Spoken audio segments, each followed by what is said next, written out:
আরজিকর কাণ্ডে রীতিমতো গর্জে উঠেছে গোটা বাংলা তথা দেশ। এর মধ্যে এই ঘটনায় সঞ্জয়কে গ্রেফতার করে যাবতীয় তথ্য জোগাড় করার চেষ্টা করছে সিবিআই। কিন্তু অনেকেই দাবি করেছিলেন যে এতে রীতিমতো জড়িয়ে রয়েছে সন্দীপ ঘোষ। তাকে দীর্ঘদিন ধরে জেরা করার পর অবশেষে গ্রেফতার করেছে সিবিআই। কিন্তু এখানেই শেষ নয়, এই সন্দীপ ঘোষ কি প্ল্যান করেছিলেন অভয়ার জন্য? পরতে পরতে নতুন রহস্য শুরু হয়েছে। এই যে আরজিকর হাসপাতালে জরুরি বিভাগের 4 তলায় সংস্কারের কাজ নিয়ে যে বিতর্ক হয়, ওই সংস্কার কাজের নির্দেশ দিয়েছিলেন আরজিকরের তৎকালীন অধ্যক্ষ সন্দীপ ঘোষই। তাহলে কি গোটা প্ল্যানটা তারই? এই নিয়ে নতুন বিতর্ক দানা বেঁধেছে। মহিলা চিকিৎসকের মৃত্যুর ঠিক পরের দিনই দেওয়া হয়েছিল ওই নির্দেশ। দাবি করা হচ্ছে হাসপাতালে প্রয়োজনীয় সংস্কারের অনুরোধ জানিয়েছিলেন রেসিডেন্ট ডাক্তাররা। ঘটনার পর অর্থাৎ 12ই আগস্ট সেই 4র্থ তলেই সংস্কারের কাজ চলছিল। আরজিকরে কর্তব্যরত পূর্ত দপ্তরের ইঞ্জিনিয়ারকে ওই চিঠি লিখেছিলেন তৎকালীন অধ্যক্ষ। এর সত্যতা যাচাই করেনি আজ তাক বাংলা, কিন্তু যে তথ্য ইতিমধ্যেই সামনে আসছে, নানা রকম প্রশ্ন উঠতে শুরু করেছে যে নির্যাতিতার মৃত্যুর ঠিক পরের দিন কিভাবে ওই চিঠি লেখা হয়েছিল। জরুরি ভিত্তিতে আরজিকরের বিভিন্ন বিভাগে ডক্টরস রুম এবং লাগোয়া শৌচালয় মেরামত ও সংস্কারের জন্য নির্দেশও দেওয়া হয়েছে ওই চিঠিতে। আর এই চিঠি নিয়ে রীতিমতো শুরু হয়ে গিয়েছে জোর চর্চা। তাহলে কি আগে থেকেই সমস্ত প্ল্যান রেডি ছিল আরজিকরের জন্য? এই প্রশ্নও কিন্তু ইতিমধ্যে দানা বাঁধতে শুরু করেছে।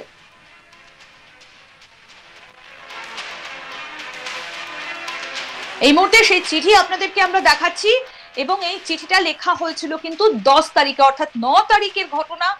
যে সকালে ওই সেমিনার রুম থেকে উদ্ধার হয়েছিল তরুণী চিকিৎসকের দেহ, ঠিক তার পাশে চেস্ট মেডিসিন বিভাগ লাগোয়া ওই ঘর সংস্কারের জন্য চিঠি দেওয়া হয়েছিল, অর্থাৎ ঠিক পরের দিন 10 তারিখ। আর এরপর থেকে কিন্তু নানা রকম প্রশ্ন দানা বাঁধতে শুরু করেছে। এই বিষয় নিয়ে কথা বলেছিলাম আমাদের প্রতিনিধি সুজয় ঘোষের সঙ্গে। কি উঠে এলো কথোপকথনে, আসুন আপনাদের শোনাই। রাজ্যের স্বাস্থ্য সচিব নারায়ণ স্বরূপ নিগম এবং রাজ্যের স্বাস্থ্য শিক্ষা অধিকর্তা দুজনের উপস্থিতিতে আরজিকর হাসপাতালে একটি আলোচনা হয়, এবং তাহলে এই ঘটনাটা রাজ্যের স্বাস্থ্য দপ্তরও জানতো। কিন্তু একটা প্রশ্ন ইতিমধ্যেই উঠতে শুরু করেছে, এই রকম একটা ঘটনার পর যখন গোটা রাজ্যের মানুষ, বলা যেতে পারে আরজিকরের ঘটনা ঘটার পর একটা উত্তাল হয়েছে, তারপরে 8 তারিখের ঘটনা, 10 তারিখের মধ্যে অর্ডার। এবং সব থেকে যেটা উল্লেখযোগ্য, যেটা ইতিমধ্যেই স্বাস্থ্য দপ্তর সূত্রে বা আমরা হাসপাতাল সূত্রে জানতে পারছি, এরকম অর্ডার হবার 1 দিন 2 দিনের মধ্যেই পিডব্লিউডি ওই গোটা জায়গাটা ভাঙলো। তো সেটা নিয়েও একটা বিতর্ক তৈরি হয়েছে যে পিডব্লিউডি কতটা সক্রিয় এই বিষয়টা নিয়ে। এবং সেক্ষেত্রে দুটো বিষয় খুব গুরুত্বপূর্ণ এই চিঠিতে। আর্জেন্ট কথাটা লেখা আছে, মানে যত দ্রুত সম্ভব। তার মানে একটা বিষয় কি প্রশ্নচিহ্ন উঠছে না? তাহলে কি এটা কি একটা প্রশ্নচিহ্ন তৈরি হচ্ছে না যে তথ্য প্রমাণ লোপাট করার একটা চেষ্টা করা হচ্ছে? এখন সেটা নিয়ে কিন্তু একটা প্রশ্নচিহ্ন শুরু হয়ে গিয়েছে। তাহলে কি আরজিকর হাসপাতালের প্রাক্তন সুপার সন্দীপ ঘোষ, তিনি কি তথ্য প্রমাণ লোপাট করার জন্যেই তড়িঘড়ি এই একেবারে চেস্ট রুম যে এবং সেমিনার রুমের পাশেই এই ছিল এই chest room, chest medicine room, সেটাকে ভাঙার নির্দেশ দিলেন? ইতিমধ্যেই কিন্তু এটা নিয়ে একটা বিতর্ক কিন্তু তৈরি। এবং ডেটটা আমি একটু বলবো সুজয়, দেখো ডেটটা হচ্ছে 10 তারিখ। এই চিঠির ডেটটা আপনাদেরকেও বলবো দেখতে। 10 তারিখ অর্থাৎ 9 তারিখ সকালবেলা এই ঘটনাটা নজরে এলো, 8 তারিখ রাতের দিকে ঘটেছে। 9 তারিখ সকাল থেকে রীতিমতো হই হই আলোড়ন পড়ে গিয়েছে এবং তড়িঘড়ি 10 তারিখ এই খবরটা সামনে এলো, অর্থাৎ আগেও না পরেও না, 10 তারিখ। এবং যখন এই ধরনের একটা ঘটনা ঘটলে, যেখানে তদন্তের জন্য পুরো ওই জায়গাগুলোকে সিল করে দেওয়া হয়, সাধারণ মানুষের প্রবেশ নিষিদ্ধ করে দেওয়া হয়, সেটা তো করা হলোই না, উল্টে কি করা হলো, একটা অংশ ভেঙে ফেলা হলো। খুব স্বাভাবিক। তাহলে কি সন্দীপ ঘোষ আগে থেকে সবটা জানতেন যে এরকম একটা ঘটনা ঘটবে এবং তারপরে তিনি এই কাজটা করার নির্দেশ দেবেন? আগে থেকে কি পূর্ব পরিকল্পনা মাফিক পুরো কেসটা সাজানো হয়েছিল? কারণ ইতিমধ্যে আমরা জানি যে অভয়ের বাবা তিনি বলছেন যে তাহলে কি ক্রাইম সিন সাজানো ছিল। তো তার কথার সেই যে অভিযোগ, সেই সূত্র ধরেই কি এই বিষয়টা আমরা বলতে পারি? হ্যাঁ, একেবারেই তাই। এটা হতে পারে না, কারণ আমরা জানি যে এই ধরনের ঘটনা হবার পর যেভাবে এই ঘরটাকে ভাঙা হয়েছে, আমরা দেখেছি যে সেই ভিডিও সোশ্যাল মিডিয়ায় ভাইরাল হয়েছে, একেবারে বিতর্কের ঝড় উঠেছে গোটা রাজ্য জুড়ে যে কিভাবে এই ঘটনা ঘটালো। এবং এখন যেটা সামনে এলো সেটা একেবারে মানে পিডব্লিউডির যিনি মানে আধিকারিককে একেবারে স্পষ্ট করে বলা হচ্ছে যে যত দ্রুত সম্ভব মানে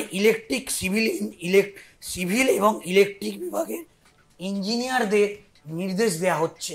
তো একটা বিতর্ক কিন্তু একেবারে দানা বাঁধছে যে সন্দীপ ঘোষ, এবং এটা কিন্তু আমরা দেখেছি যে ইতিমধ্যেই এই বিষয়টা নিয়ে সব স্তরে একটা বিতর্ক তৈরি হয়েছে, এবং একটা সন্দেহ কিন্তু প্রকাশ হয়েছিল যে কেন, তাহলে কি কোনো তথ্য প্রমাণ লোপাটে চেষ্টা করলেন সন্দীপ ঘোষ বা চেষ্টা করেছেন, এবং এবং কেন এত তড়িঘড়ি যদি ভাঙতেই হয় তাহলে এত তাড়াহুড়ো কেন।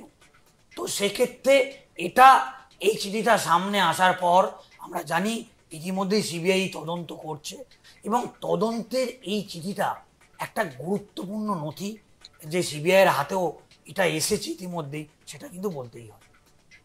কিন্তু সুজয়, তুমি একটা কথা বলো, এটা কিভাবে সম্ভব যখন একটা ঘটনা ঘটে, জায়গাটা কর্ডন করে সেখানে তদন্ত করা হয়, তার মধ্যে তিনি কিভাবে এইরকম একটা নির্দেশ দিতে পারেন?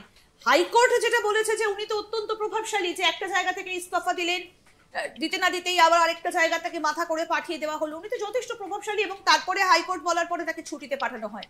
মানে কতটা যে প্রভাবশালী তিনি, সেটা এই ঘটনা থেকে কি আরো একবার স্পষ্ট হচ্ছে যে তিনি এটা কি করে করতে পারছেন।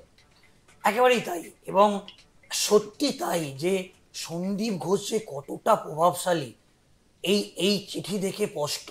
আমরা দেখেছি যে অন্যান্য যে মেডিকেল কলেজগুলোর ক্ষেত্রে প্রিন্সিপাল এবং ডিপার্টমেন্ট হেডরা যখন আবেদন করে পিডব্লিউডির কাছে, সেই পিডব্লিউডি কাজ করতে কোনো জায়গায় 3 মাস, কোনো জায়গায় 6 মাস, কোনো জায়গায় 1 বছর লেগে যায়। একটা চিঠি নয়, এরকম ভুরি ভুরি চিঠি পাঠানোর পরও কিন্তু পিডব্লিউডির ইলেকট্রিক ইঞ্জিনিয়ার বা পিডব্লিউডির অফিসারদের কিন্তু এতটা সক্রিয় হতে দেখা যায়নি। তাহলে কতটা প্রভাবশালী, তিনি চিঠি লিখলেন এবং সঙ্গে সঙ্গে একেবারে মানে চেস্ট মেডিসিন বিভাগের টয়লেট এবং তার সংলগ্ন একটি দেওয়াল একেবারে ভেঙে ফেলা হলো। তাহলে এখান থেকে একে একে 2। আরো আপডেট পেতে দেখতে থাকুন আজ তাক বাংলার ইউটিউব চ্যানেল, সাবস্ক্রাইব করুন।